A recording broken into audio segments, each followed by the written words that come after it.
Hi friends, ಈ video ಅಲ್ಲಿ ನೋಡೋಣ ನೀವು ಹೇಗೆ GST ನಿಲ್ ರಿಟರ್ನ್ ಫೈಲಿಂಗ್ ಮಾಡ್ತೀರಾ. ಸೊ ಫ್ರೆಂಡ್ಸ್, ಇಲ್ಲಿ ಲಾಗಿನ್ ಮೇಲೆ ಕ್ಲಿಕ್ ಮಾಡ್ತೀರಾ. ಸೊ ಇಲ್ಲಿ ನಿಮ್ದು ಯೂಸರ್ ನೇಮ್ ಹಾಕ್ತೀರಾ, ಇಲ್ಲಿ ಪಾಸ್ವರ್ಡ್, ಇಲ್ಲಿ ಕ್ಯಾಪ್ಚಾ ಫಿಲ್ ಮಾಡ್ತೀರಾ, ಲಾಗಿನ್ ಮೇಲೆ ಕ್ಲಿಕ್ ಮಾಡ್ತೀರಾ.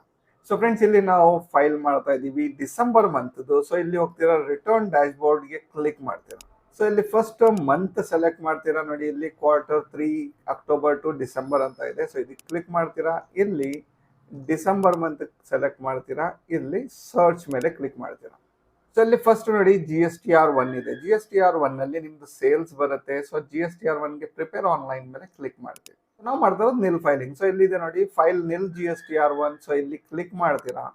ಅದಾದ್ಮೇಲೆ ಇಲ್ಲಿ ಫೈಲ್ ಸ್ಟೇಟ್ಮೆಂಟ್ ಮೇಲೆ ಕ್ಲಿಕ್ ಮಾಡ್ತೀರಾ. ಈ ಬಾಕ್ಸ್ಗೆ ಚೆಕ್ ಮಾಡ್ತೀರಾ. ಇಲ್ಲಿ ನಿಮ್ದು ಹೆಸರು ಸೆಲೆಕ್ಟ್ ಮಾಡ್ತೀರಾ. ಇಲ್ಲಿ ಫೈಲ್ ವಿತ್ EVC ಮೇಲೆ ಕ್ಲಿಕ್ ಮಾಡ್ತೀರಾ.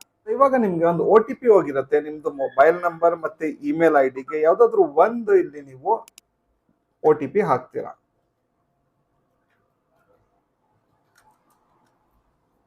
ಸೊ ವೆರಿಫೈ ಮೇಲೆ ಕ್ಲಿಕ್ ಮಾಡ್ತೀರಾ.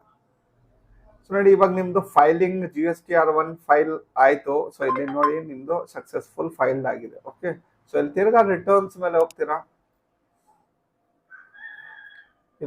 ಇಲ್ಲಿ ತಿರ್ಗಾ ಡಿಸೆಂಬರ್ ಸೆಲೆಕ್ಟ್ ಮಾಡ್ತೀರಾ. ಆಮೇಲೆ ಸರ್ಚ್. ಸೊ ಇಲ್ಲಿ GSTR1 ನೋಡಿ, ಇಲ್ಲಿ ಫೈಲ್ಡ್ ಅಂತ ತೋರಿಸ್ತಾ ಇದೆ ಸ್ಟೇಟಸ್. ಓಕೆ, GSTR1 ಕೆಲಸ ಮುಗೀತು. ಇವಾಗ ಹೋಗ್ತೀವಿ GSTR3B ಮೇಲೆ, ಪ್ರಿಪೇರ್ ಆನ್ಲೈನ್ ಮೇಲೆ ಕ್ಲಿಕ್ ಮಾಡ್ತೀವಿ. ಆಮೇಲೆ ಇಲ್ಲಿ ಕೇಳ್ತಾ ಇದೆ, ನೀವು ನಿಲ್ ಫಾರ್ಮ್ GSTR3B ಫೈಲ್ ಮಾಡ್ತಾ ಇರೋದ ಅಂತ ಕೇಳ್ತಾ ಇದೆ. ಸೊ ಎಸ್ ಅಂತ ಕ್ಲಿಕ್ ಮಾಡ್ತೀವಿ. ಯಾಕಂದ್ರೆ ನಮ್ದು ಸೇಲ್ ಪರ್ಚೇಸ್ ಎರಡು ಆಗಿಲ್ಲ. ಸೊ ನಿಲ್ ಫೈಲ್ ಮಾಡ್ತಾರೆ. ಸೊ ಎಸ್ ಅಂತ ಸೆಲೆಕ್ಟ್ ಮಾಡ್ಬಿಟ್ಟು ನೆಕ್ಸ್ಟ್ ಮೇಲೆ ಕ್ಲಿಕ್. ಸೊ ಇಲ್ಲಿ ಸಿಸ್ಟಮ್ ಜನರೇಟೆಡ್ ಸಮರಿ ಇಲ್ಲಿ ಬಂದೈತೆ. ನಮ್ದು ಫೈಲಿಂಗ್ GSTR1 ಫೈಲಿಂಗ್ ಆಗಿದೆ.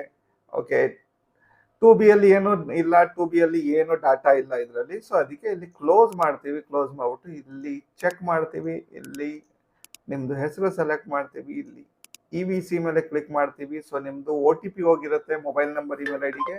ಯಾವ್ದಾದ್ರು ಒಂದು OTP ಇಲ್ಲಿ ನೀವು ಹಾಕ್ತೀರಾ. ಸೊ OTP ಹಾಕಿದ್ಮೇಲೆ ವೆರಿಫೈ ಮೇಲೆ ಕ್ಲಿಕ್ ಮಾಡ್ತೀರಾ. ಸೊ ನೋಡಿ, ನಿಮ್ದು ಫೈಲಿಂಗ್ ಸಕ್ಸಸ್ಫುಲ್ ಅಂತ ಬಂತು ಇಲ್ಲಿ. ಸೊ ಫ್ರೆಂಡ್ಸ್, ನಿಮ್ದು ನಿಲ್ ಫೈಲಿಂಗ್ ಆಯ್ತು GSTR1 ಮತ್ತೆ GSTR3B. ಓಕೆ, ಸೊ ಇಷ್ಟೇ ಕೆಲಸ ಇದರಲ್ಲಿ. ನಿಮ್ಗೆ ಬೇರೆ ಏನು ಮಾಡೋ ತರ ಏನು ಇಲ್ಲ. ಸೊ ಓಕೆ ಮೇಲೆ ಕ್ಲಿಕ್ ಮಾಡ್ತೀವಿ. ಸೊ ನಿಮ್ದು ಫೈಲಿಂಗ್ ಆಗಿದೆ. ಸೊ ಒಂದ್ಸತಿ ಚೆಕ್ ಮಾಡ್ಕೊಳ್ಳೋಣ. ಓಕೆ, ರಿಟರ್ನ್ಸ್ ಮೇಲೆ ಹೋಗ್ತೀವಿ. ಇಲ್ಲಿ ತಿರ್ಗಾ ಅಕ್ಟೋಬರ್ ಟು ಡಿಸೆಂಬರ್ ಸೆಲೆಕ್ಟ್ ಮಾಡ್ತೀವಿ. ಇಲ್ಲಿ ಡಿಸೆಂಬರ್ ಸೆಲೆಕ್ಟ್ ಮಾಡ್ತೀವಿ. ಇಲ್ಲಿ ಸರ್ಚ್. ಸೊ ಇಲ್ಲಿ ನೋಡಿ, ನಿಮ್ದು GSTR1 ಫೈಲಿಂಗ್ ಆಗಿದೆ ಮತ್ತೆ GSTR3B ಫೈಲ್ ಆಗಿದೆ. ಸೊ ಫ್ರೆಂಡ್ಸ್, ಯಾವಾಗ್ಲೂ ಫೈಲ್ ಮಾಡಿದ್ರೆ ನೀವು 20ನೇ ತಾರೀಕು ಒಳಗಡೆ ಫೈಲ್ ಮಾಡಿ. ಕ್ರಾಸ್ ಆದ್ರೆ 20ನೇ ತಾರೀಕು ಕ್ರಾಸ್ ಆದ್ರೆ ನಿಮ್ಗೆ ಸುಮ್ಮನೆ ಪೆನಲ್ಟಿ ಬೀಳುತ್ತೆ ಡೈಲಿ. ನಿಲ್ ಫೈಲಿಂಗ್ ಇದ್ರೆ ನಿಮ್ಗೆ ಪರ್ ಡೇ 20 ರೂಪೀಸ್ ವರೆಗೂ ಪೆನಲ್ಟಿ ಬೀಳ್ಬೋದು. ಬಿಲ್ಸ್ ಇದ್ರೆ ಪರ್ ಡೇ 50 ರೂಪೀಸ್ ವರೆಗೂ ನಿಮಗೆ ಪೆನಲ್ಟಿ ಬೀಳುತ್ತೆ. ಓಕೆ, ಸೊ ಫ್ರೆಂಡ್ಸ್, ನೀವೇನಾದ್ರೂ GST ರಿಜಿಸ್ಟ್ರೇಷನ್, ಫುಡ್ ಲೈಸೆನ್ಸ್, ಉದ್ಯಮ ರಿಜಿಸ್ಟ್ರೇಷನ್ ಏನಾದ್ರು ಮಾಡಬೇಕು, ಮಂತ್ಲಿ ಫೈಲಿಂಗ್ ಮಾಡಬೇಕು ಅಂದ್ರೆ ಡಿಸ್ಕ್ರಿಪ್ಷನ್ ಅಲ್ಲಿ ನಂಬರ್ ಕೊಟ್ಟಿದ್ದೀನಿ. ನೀವು ಪ್ರೊಫೆಷನಲ್ಸ್ ಹತ್ರ ನೀವು ನಿಮ್ದು ರಿಜಿಸ್ಟ್ರೇಷನ್ಸ್, ಫೈಲಿಂಗ್ಸ್ ಎಲ್ಲ ಮಾಡ್ಕೊಬಹುದು. ಓಕೆ, ನಂಬರ್ ಕೊಟ್ಟಿದ್ದೀನಿ ಡಿಸ್ಕ್ರಿಪ್ಷನ್ ಅಲ್ಲಿ, ಅಲ್ಲಿ ಕಾಲ್ ಮಾಡಿ ಡೀಟೇಲ್ಸ್ ತಗೊಬಹುದು ನೀವು. ಸೊ ಫ್ರೆಂಡ್ಸ್, ಈ ವಿಡಿಯೋ ಅಲ್ಲಿ ಇಷ್ಟೇ. ಸಿಗೋಣ ಫ್ರೆಶ್ ಟಾಪಿಕ್ ಜೊತೆಗೆ ನೆಕ್ಸ್ಟ್ ವಿಡಿಯೋ ಅಲ್ಲಿ.